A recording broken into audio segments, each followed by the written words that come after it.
a driving license needed po sa EPI? Any idea on how to be noticed sa EPI ang resume? Okay, so driver's license is required by EPI. It's also required by ITES. I'm not sure with others. I know it's required by those because those are the initial requirements. If you don't turn in your driver's license, your application cannot be submitted. So when you try to click submit, it will not work because there is still a missing driver's license. Okay, if you're applying with EPI, it is okay with them if you turn in your husband's driver's license, but your husband should be coming with you to the US, obviously. So for ITES, you have to turn in your own driver's license because they don't allow the J2 to come with you right away. So they will only allow the J2 to go to the US after 3 months. So they want you to already be eligible to drive in the US. But with EPI, you can take your family with you right away. So you're arriving in the US at the same time. But for other visa sponsors, they want you to take a while. Say, settle down first before you take your family with you. An example of that is ITES. So how to be noticed by EPI and all the visa sponsors? So guys, remember that they have eligibility requirements. If you have these, then your visa sponsors, your prospective visa sponsors will notice you. Number 1, do you have the appropriate bachelor's degree? If you are a non-education major, then you may have to go wait in line, right? Because they prefer a bachelor's degree in education. So that's one advantage if you are a BSE, BE Ed. Next, so you're an education major, but if your major, your specialization is not in the in-demand list, then you also may have to go, far down the line in the queuing. So those whose majors are the core subjects, STEM, SPED, right? Spanish, French, then English, grade school, generalist, then that's a good credential, right? Next, if your teaching experience is aligned with your bachelor's degree and you have more teaching experience than the other applicants, then you are in front of the line. Because, some of you guys, when you're asking me on, private message, it's giving me headache because I don't know how to answer your question. Because your credential is like salad.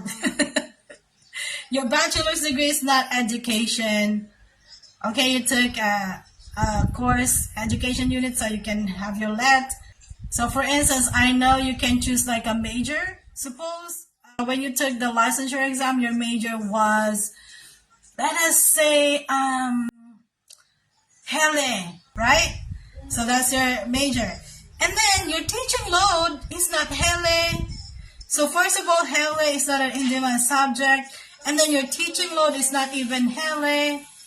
It's not even BSE, it's not even in high school, but you're supposed to be a BSE graduate, but your teaching load, your teaching experience is in elementary or preschool.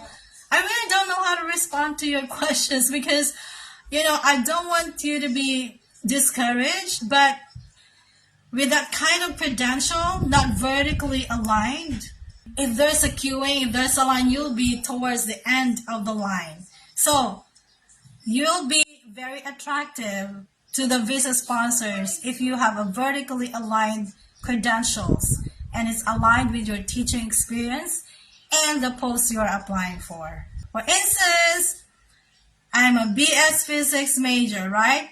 But that's a physics major with edu unit. So I'm an education, I'm a teacher. And then all of my teaching experiences are in high school or college teaching physics. So that's a strong profile, right?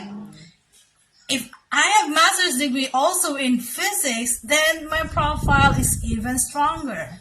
And if I have a PhD also in physics, then I have really stellar credential. It's glaring.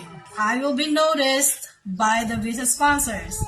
But if your bachelor's is not in education, or your major is Filipino, really, those who are asking me for Filipino majors, guys, there's no Filipino classes in the US. They just recently opened it, but that's in Harvard, and they already hired professor. I don't know how to answer those questions.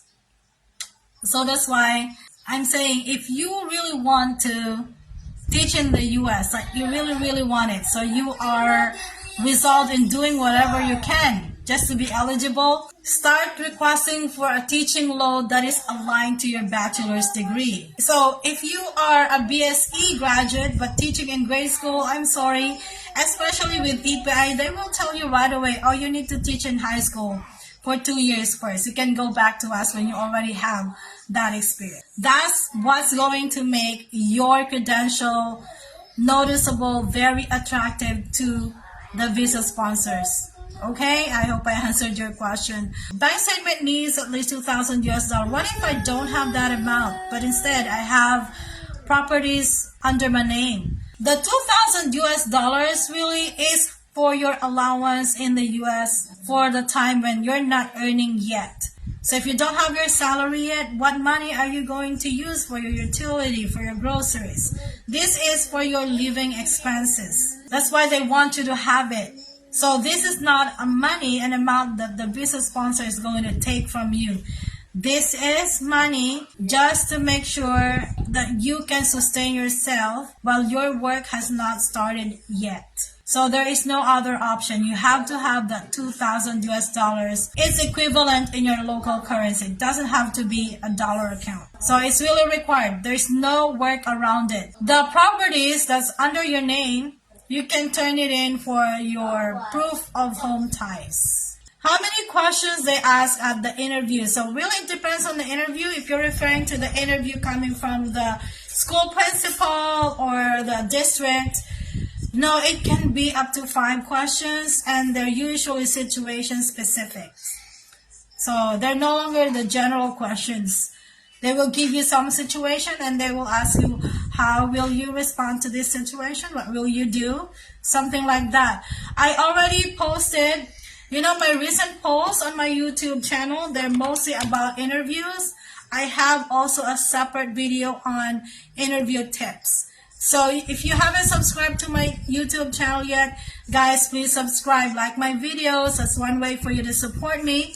Since you are grateful that I'm doing this coaching and consulting for free, that's the way you can say thank you to me.